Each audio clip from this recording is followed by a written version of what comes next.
One of the most disconcerting things in life is when you run up on a person or a situation and it seems like it is complete. They are coming from a completely different universe and what they're perceiving and how they're thinking and the conclusions that they're drawing, and you look at it and you're like, we don't even agree on reality. What is happening here? It's so marked when it happens. For the most part, you go through your day and people agree on things, and you might like fight about what you think should be the case. But for the most part, for a very long time, people have agreed on reality, and now we're seeing particularly politically, that is not the case. And so when you're kind of outside of it and you're watching it happen, it's how is this happening? How are we not agreeing on reality? And it happens in interpersonal relationships. So there's I had a friend who said something to me that's really, I've been kind of thinking about it, I want to say for the past month or so, which is that the truth can take care of itself. So when you're that person and you're experiencing the absolute shock of dealing with a situation where that it doesn't even seem real that someone could be saying and doing the things that they're doing, it's deeply shocking. And you're trying to figure out like what's going on. Is it, am I wrong? Like they're so sure. And you go down this spiral of like what's real. And I learned in my last relationship that communication is not the foundation of a relationship. I thought it was. What I actually learned is that having a shared sense of reality is the foundation for a relationship. If you do not have enough overlap in your experience of reality with this person, you can't, there's literally no form of communication that will bridge that gap, because your paradigms are just too different. And so what we're seeing, either again politically or in an interpersonal relationship, let's say with an abusive person, is that when people cannot tolerate reality, when they cannot tolerate how things are, they have to change. They have to change how they perceive things and how they interpret things, so that reality becomes a place that they can live in and not be so triggered all the time. This is going to happen with a deeply, deeply insecure person. Typically, you're going to see it, with certain cluster B personality disorders, for example. But the thing is they can't change reality as much as they want it, as much as they want to. They can't change it. So what they have to do is and this is why you see a lot of parallels between, certain political, toxic political actions and toxic individual people. They'll often do very similar things because they can't change reality. What they can do, though, is influence people, use propaganda, bully people, just repeat the same thing over and over and over and over and over again, and basically push people into the emperor is wearing no clothes situation. I'm the best person ever. I'm the biggest inauguration gatherings of any inauguration in the history of ever. I'm the wealthiest person and I know the greatest people, That's a person who's deeply insecure and who cannot tolerate that anybody that he perceives to be less than him is better in some way. But anyway, so when you're in an interpersonal relationship with a person who is like this, who cannot tolerate themselves, that cannot tolerate the reality they're in, and so they're not changing themselves because there's too much shame for them to look at themselves to do that work. and they can't change reality. So what they do is they try to bring people into their reality. If you can get other people to accept it, it's a kind of like a form of brainwashing. And if you are a victim of this person, you get so turned around. It is truly the most destabilizing thing to occur. That's why when I talk about the phases of the healing journey, that once you get out of the crisis phase, you then go into the processing integration phase. That's because you got so turned around here because of how this person was powering over you, not just physically, but emotionally and mentally, that you have to process everything you went through and then go back and go, oh, okay, that's what was going on here.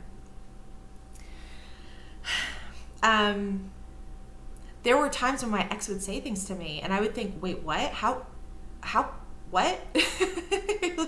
How do you think that? Are we even, what? I'm even speechless now. just trying to convey, like somebody would say. And, one of the forms of emotional abuse is labeling and defining when someone tells you something. And I made the mistake of trying to educate him about concepts, so then it would turn it around on me.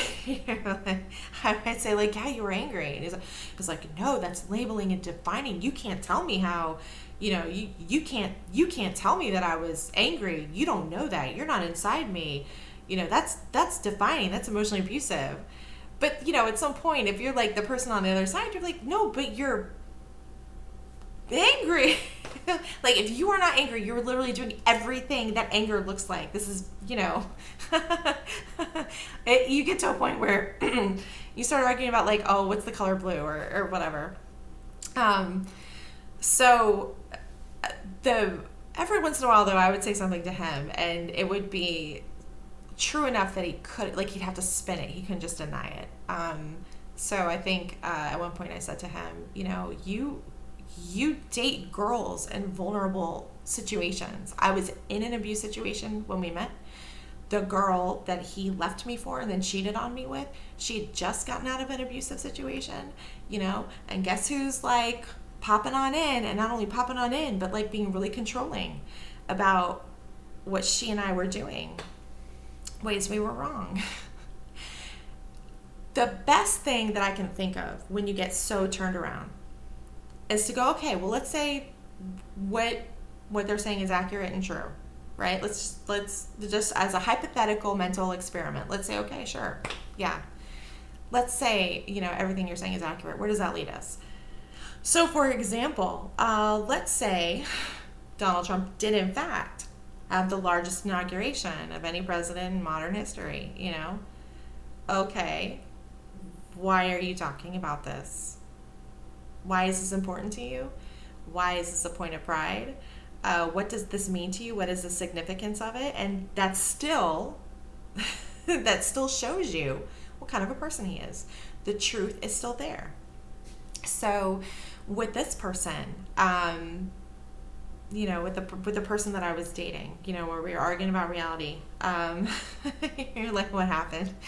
It was very clear. I got to the point where I stopped arguing specifics and just going, we don't share the same sense of reality on this. B, I'm allowed to be wrong. I'm allowed to think what I think. I'm allowed to have the opinion that I have.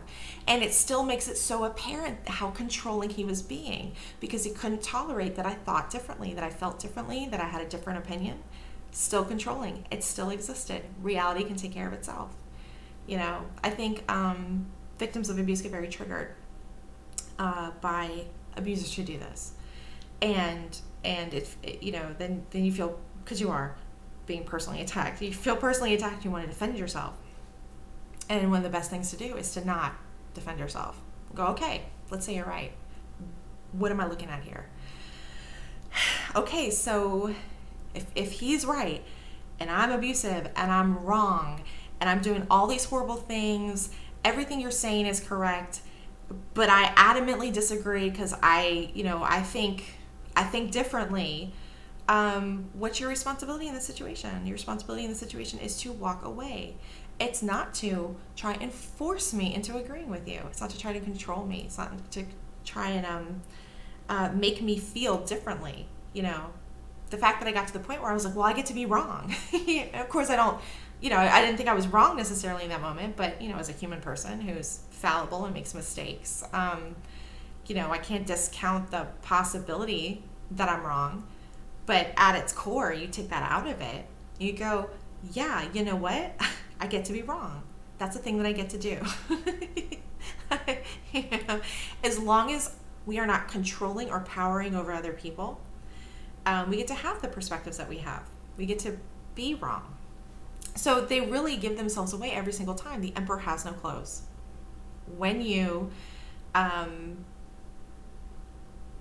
even when you accept their alternate facts or their alternate reality, it still doesn't intrinsically make sense in and of itself.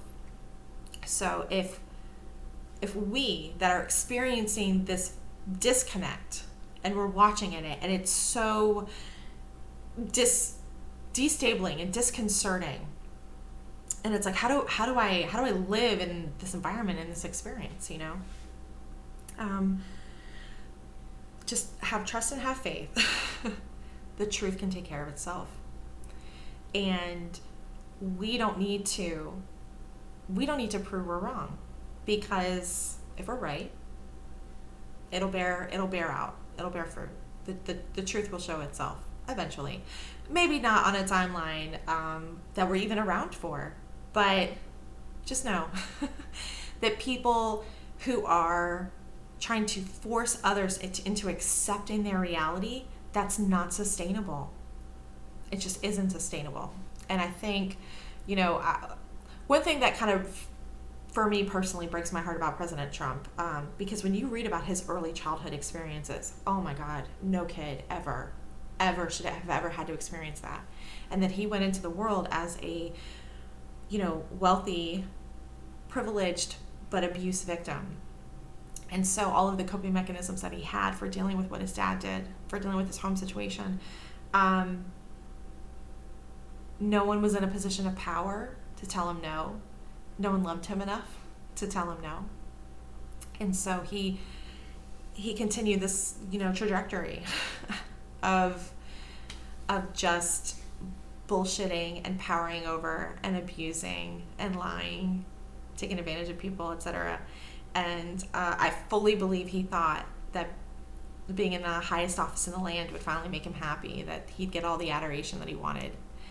And it's not real, and he knows it on some level. The people who do that are not the people he cares about and respects, So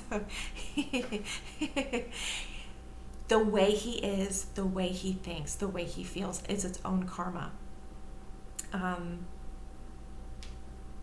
And so the same is true for when we've had an interpersonal relationship or a romantic relationship or whatever with someone who is abusive. They are the consequence. Their life is the consequence for how they are. The truth is what it is. They can't escape it, no matter how many people they influence, bully, push, whatever, into agreeing with them. Deep down they know. And that yawning chasm of emptiness can't be filled. So it's hard. It's hard because a lot of people that have, experienced suffering at the hands of a person like this, we're looking for closure. We're looking for justice. We're looking for that they admit what they did and they understand it. But the thing is I will tell you that if they admit what they did, it still doesn't make it better. Because then you're like, well, how could you do that? Why were you you have to disengage. You have to stop trying to influence them into accepting what they've done to you. Their opinion is not relevant. We just have to get to that point where what they think and feel is not our business. The truth, we know the truth, and we can be secure and solid in that. And I know it's really hard to hear, like, oh, you don't get closure, because the thing is even if they come to you and admit what they did and apologize, you still have all these feelings, all the pain. And why didn't you realize this earlier? Truly, I don't know that anyone has ever had a conversation and gone, well, you know what? I feel like, yeah, things are at rest now. I'm healed from this conversation. Healing doesn't come from a conversation.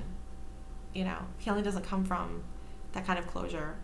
It used to make me so angry.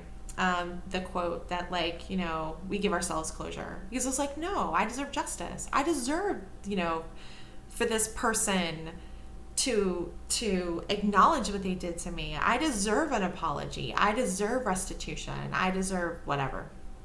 And what we find is that even if we got exactly the closure from them that we think would heal us and make us feel better, it's not enough, because what happened still happened. And it's like, well, everything you're doing now doesn't undo that. Healing truly is a journey. And sometimes we think we know what will heal us, closure. Or sometimes other people think that they know what will heal us, forgiving the abuser. And neither of those things work, because healing is a process. So you get closure as a result of healing. You get forgiveness as a result of healing, if you want. But definitely moving on, letting go, as a result of healing. And I really do think that the first step, a really key first step for a lot of us, is just accepting, maybe we can't make everyone realize it in the moment, but the truth can take care of itself. That guy, even if I'm not around anymore, I guarantee you, unless something has drastically shifted in who he is and how he approaches people, that he's still miserable. I have a former friend who, I guarantee you, is still not a happy person. It has nothing to do with me. I'm not around anymore. How they are is the way that they are. And once you're out of it, you can kind of go, yeah, no, you know what? That wasn't me. I didn't cause this. I stayed around longer than I should have, or I wish I'd seen it earlier, or whatever. But in the end, the reason why abuse victims do, if we can, why abuse victims do eventually leave is because that dissonance between what is and what they're telling you what is, and your soul just can't bear it anymore. There's too much pain. You can't take it anymore. So that leaving becomes this like, oh my gosh, at least I experience this, I love this person. They're my person.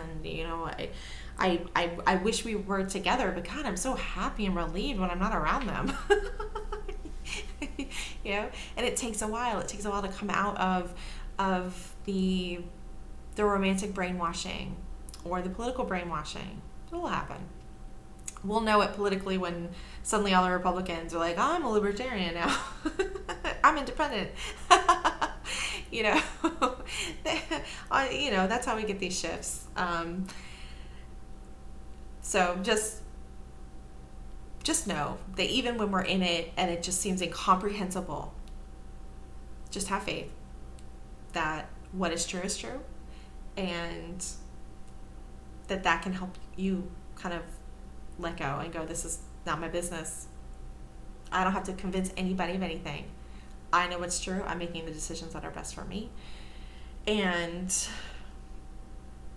usually the consequence is already occurring. The karma for that person is already occurring, because they have to live with themselves, in the reality that they're trying to create.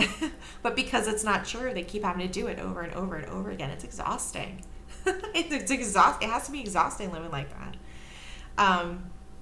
You either keep trying to do that, or you disconnect from everyone, because if you're the only person you have to convince of reality, then it's a lot easier than trying to convince like 100 or a country. Anyway, I hope this makes sense, and talk to you guys next time.